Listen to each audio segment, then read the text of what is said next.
Hi, this is Devin Schirm. I'm a results-based men's lifestyle consultant. I've dedicated the last decade of my life towards self-improvement, and I'm here to help you become the best version of yourselves. Today's topic is how to prevent hangovers. Be self-taught and reinvent your life because you must. It is your life, and its history and the present belong only to you. Hangovers suck.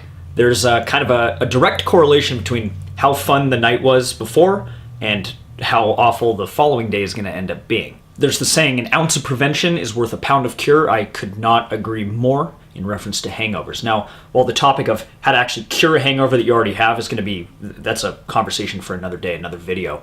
As far as preventing them, that's usually the better way to go. It's a lot easier to just not get a hangover in the first place than it is to deal with curing one once you already have that splitting migraine and you feel abysmal the following day. It goes without saying you guys are going to continually engage in debauchery of various forms. So here are a few quick tips you can do to ensure that that really fun night of awesomeness doesn't end up just being an absolutely horrible mistake that you regret. Tip number 1, go into the evening with a drink limit in mind. Similar to my previous systemization video, this is a rule or an expectation you set for yourself going into the night when you're sober and you're rational and you're clear-headed. You kind of know already what your drink limit is relative to what you're drinking. If I'm with beer, I'm with wine, with liquor, of vodka, rum, it doesn't matter. You have an idea of how many shots or how many drinks is it going to take for me to get buzzed, then to drunk, then to blackout. I'm having a really terrible time. So when you're sober and before the night's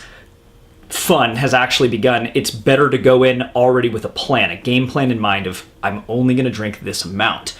It's going to vary from person to person. Your height and your body weight and your gender, all of these are going to factor into how much you can drink, and obviously did you eat anything that day? That's all going to factor in. So be cognizant of all of those different factors, but go in with a plan in mind. If it's I get buzzed after 3 drinks and I can chart that out over the course of the whole night, then that's totally fine. If you're a big dude and you can go through 8, more power to you. I mean, you just got a bigger barbell than me. That's really it. But knowing what that drink limit is will go a long way, so that when you're drunk and you're having lots of fun, and I'm 5 drinks in, and that 6th one doesn't seem like it would be too bad, but you knew 5 was your limit when you were sober, you can always hear that voice in the back of your mind, that rational, clear voice saying, hey, chill out. We've already set these expectations. We know what we need to be doing. Tip number 2, don't mix your alcohol to the best of your ability. Now, obviously, what generally ends up happening is you guys pregame at someone's house before going out to the bars or to another party, and at the pregame, there's maybe a couple different types of alcohol. There's this type of liquor, and there's some beer, and you're kind of mixing up a little bit, and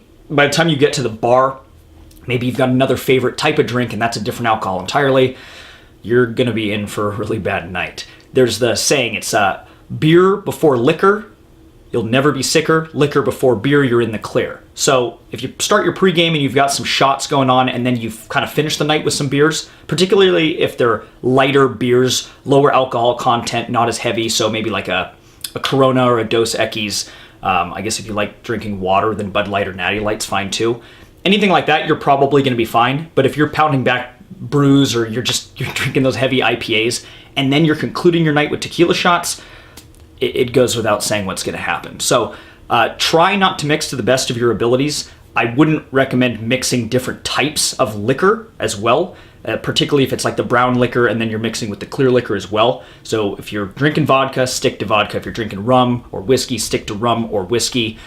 The mixing up is when your body's going to have a lot of difficulty. Without going into the hardcore nerdy science about why that happens, the reason you get worse hangovers when you are drinking different types of liquor, let's say it's a rum and a vodka that you're mixing over the course of the night, when your liver is metabolizing the alcohol to break down into ethanol for energy, what's happening is your body has to prioritize one form of liquor over the other. It can't metabolize both because they both become slightly different derivatives. So when it's doing one, the other one's just kind of sitting there and I don't want to say fermenting, but it's toxifying the system, and your liver can't process it. So it's essentially poisoning you while it's sitting there, which is why the hangover the next day is that much worse. By sticking to just one kind of liquor, you're giving your liver a break. Your liver only has to process and metabolize that one type of alcohol. Even if it's in a greater amount, the systems have kind of already been set to process that type, and it's just more efficient at processing that type. It can get through the whole quantity without worrying about this other crap just kind of sitting there and causing all the issues. Tip number 3, this is a very common one. I'm sure everyone is already aware, but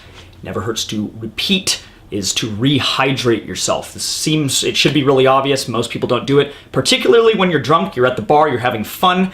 The prospect of pacing your drinks with some water in between does not sound appealing. I'm 4 vodka Red Bulls deep. I'm having a ton of fun. I'm locked in conversation with a couple girls right now. I don't want to go away to go get some water. They want to do another round of drinks. We get another round of drinks. Now I'm at 5. I still haven't had any water. That's how the night always ends up going. And then the next day, you regret it. So, my recommendation, set yourself some kind of expectation of, I have to go get water after whatever number of drinks. The best would be, you're drinking a cup of water after every single drink you have. I know no one's actually going to do that. That's a very big expectation to be able to pull off when you're buzzed in a bar. So it's pretty reasonable to be doing it every 2 or certainly after every 3 drinks. And I'm not expecting you to down a whole 16-ounce glass of water, but you get a quick cup. Pretty much every single bar I've ever been into has got, just a big water pitcher off to the side there with a stack of cups, and just go through a cup or 2 real quick before rejoining the fun, and you should be good. The thing to be aware of is alcohol itself is a diuretic, meaning it dehydrates you significantly faster than anything else, so you're going to be peeing out any liquid that's in your system more than if you were drinking the equivalent amount of water. And that's also kind of a contributing factor for why the hangovers can be really bad the next day, is because you're dehydrated, your system is just completely devoid of water and you feel absolutely awful. It's a lot of times what's going to lead to the headache and just makes you feel miserable. So rehydrating as part of the process throughout the night is huge. And also right before you pass out at night, maybe have the foresight of, before going to bed, just set yourself a big glass of water at the side of the table. Chug that before you go to sleep. Fill it up if you can. If you need to drink in the middle of the night or right when you wake up in the morning, go a long way to preventing all those hangovers. Last and certainly not least, tip number 4. This is one that's often seemingly not talked about very much, and it's increase your uptake of sodium before the night begins and over the course of the night. Because, again, the alcohol is a diuretic and it's flushing your system of all of your hydration, what's also going out with it is a lot of your sodium and your mineral reserves. And when you are low on particularly sodium, your muscles are just going to have a harder time performing well. A lot of times that's where some headaches can stem from. That's where the fatigue and the muscle weakness comes from. You might get some cramps. All that's going to happen as a result of just being devoid of those minerals that you need. My recommendation before you begin the night, or ideally, let's say if you're pre-gaming at your house and you're already a couple drinks deep, is eat some salt. It sounds silly, but if you got some pink salt, just put a little bit on your tongue and eat that and chug it down with some water, so you've kind of got a little bit of a sodium buffer for the evening. Another good one is when you come back from the bars, you do the same thing. Or if you've got like some pickles, you don't even need to eat a pickle, just chug a bunch of the pickle juice, and that really does go a long way. There's a reason why those pickleback shots tend to be kind of better and you don't get as bad of a hangover even if you're drinking the same liquor as you normally would, because following up that alcohol with a big shot of pickle juice, you're getting some rehydration from the water, the brine, but you're also getting that additional sodium content that's helping the reuptake of salt and minerals in your system. If you think drinking pickle juice or eating some salt and chugging it with water is gross, I don't know what to tell you. I think what's grosser is feeling absolutely horrible the next day, and I would rather go through 10 seconds of discomfort of drinking pickle juice than I would having like a 6-hour hangover the next day. And let's be real, pickle juice really doesn't actually taste that bad. I think it's an acquired taste. And that's going to be a wrap for this one. I realize this was a much shorter video than a couple of my previous ones. I'm trying to make them a little bit shorter, more concise, just kind of get to the point without as much rambling, because I know I am a rambler if given the opportunity, and just try to crank out more content on a more regular basis. So as always, please like, comment, and subscribe down below. Let me know if there's anything I can help you folks out with going forward, if there's any topics you would like to hear on or suggestions I can make a video on. But thank you for joining, and until next time.